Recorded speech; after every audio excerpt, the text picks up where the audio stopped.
The full sleeve method is going to pull the paracord all the way through. You can see here I have one sheath going through the other one. Now the good thing about that is you have a solid piece of paracord going all the way through the entire length, but then you have to figure out a way to terminate the other side. Here I just use some heat shrink tubing. It's actually really strong. You can also pull in a partial sleeve. This works well if you want to add an eye splice on either end of your cord. The only issue is it only goes a partial way, and so you need to figure out a way to terminate this end, either with super glue, a stitch, or even a drop of molten paracord.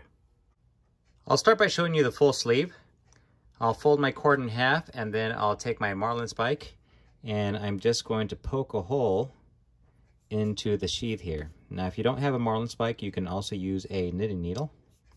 That'll work just as well. But I'll just fix that marlin spike as far as I can into one side. Then I'll remove it. I'll go into that same hole that I created, and then I'll go the other side to help expand it. And so I'm pushing down on the cord, gathering all the plating together, and I'll do the same thing on the bottom side to help gather it as well. And now we have access to those inner strands. All right, now go to your Apple iPhone box and take out your little SD card tool. This is actually for pulling paracord out. Apple just doesn't know it. You're going to access this hole, and you're going to pull out one single strand of cord.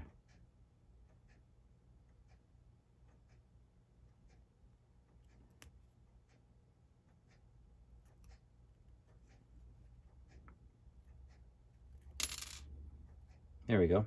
Now keep in mind that this strand, this is one of the inner strands, it's actually made up of two separate strands that are woven together. So make sure that you're pulling out two pieces for one strand. All right, now that we have our one strand out, I'm going to take my marlin spike and thread it through. I'm going to place my thumb over it.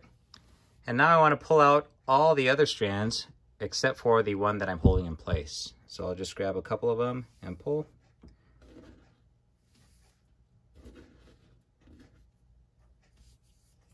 There we go. Now I just have one left, and I still have my little loop at my center point.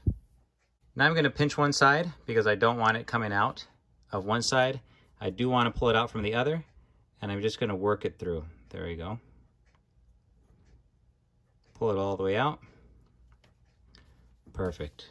Now here is the business end to what we're going to do. I'm about to take this cord and place it into the flame. Now I just want it in there long enough so that I can warm up the nylon and shape it. I don't want to melt it to the point where it's going to burn my fingers, and that's because I'm using my fingers to shape it. So it's just a split second that it's going to go in. And I'll start to shape. Shape. And I'm just gathering this outer sheath together. I want to get it close to a point as I can. But at the same time, I want to leave a little pocket. There we go, I did it. To accept the small nylon piece that I'm going to thread through. And so now I've shaped at the end of the sheath a little pocket that I can place the inner nylon strand. Now I'm at the point where I'm going to take this nylon inner strand and fuse it to this portion of the nylon sheath. But before I do that, I'm going to take one end of my lanyard and thread it through. Okay, now I'm going to fuse these together, just using a little bit of heat.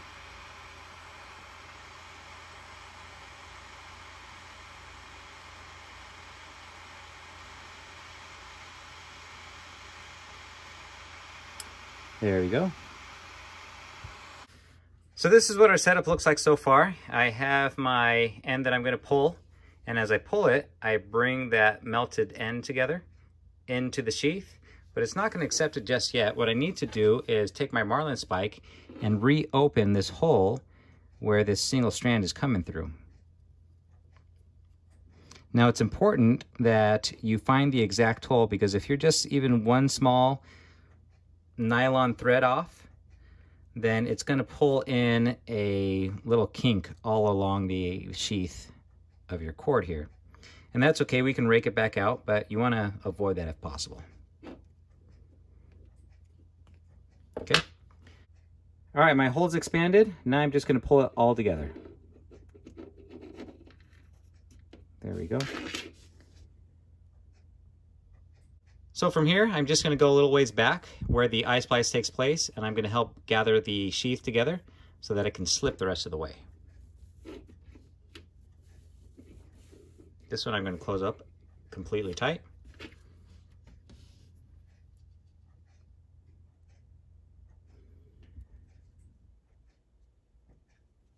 All right, you can see that it's way bunched up, coming up to the split ring. I'm just going to pull it back. There we go. So here's where I secure this eye splice. I'm going to take my scissors and cut this off. Nice. Use my torch to melt this. And there is our completed eye splice pulled all the way tight. Now the good thing about this method is the eye splice goes all the way through the cord and it's fused at the end, so it's not going to come undone. Now the only issue with that is I need to figure out some way to attach something on this side. So one option is using heat shrink tubing. I'm just going to place it onto my cord, place my key on, and then pass this heat shrink back through. Okay, let's lengthen that just a little bit. All right, now I'm going to heat this up.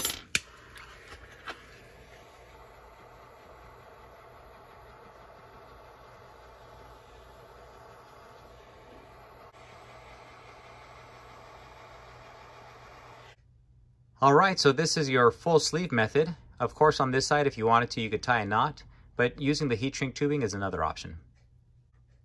And yes, it is very strong. It's not going to come undone. All right, so now that you know the basic of how this works, I'm going to show you how to add an eye splice to either end of the same piece of cord. I'm going to start by folding it in half and finding the midway point and poking a hole there. And I'm going to end up poking 3 holes in the same piece of cord. One is going to be at the midway point, and then I'm going to take the left side of my cord, fold that in half, and then I'm going to add another port right here. To this end, I'm going to fold the other side in half, and then there's going to be a hole here. So let me go ahead and speed this up so that you guys can see what it looks like. All right, this is what it should look like if all went well. You should have a loop in the middle, and then between that loop and the ends, you should have a strand coming out at that midway point. Okay, now it's just a matter of following the same process that we did earlier.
All right, and there it is. I trimmed off the little white strands that were in the middle, and now I just have my eye splice on either side.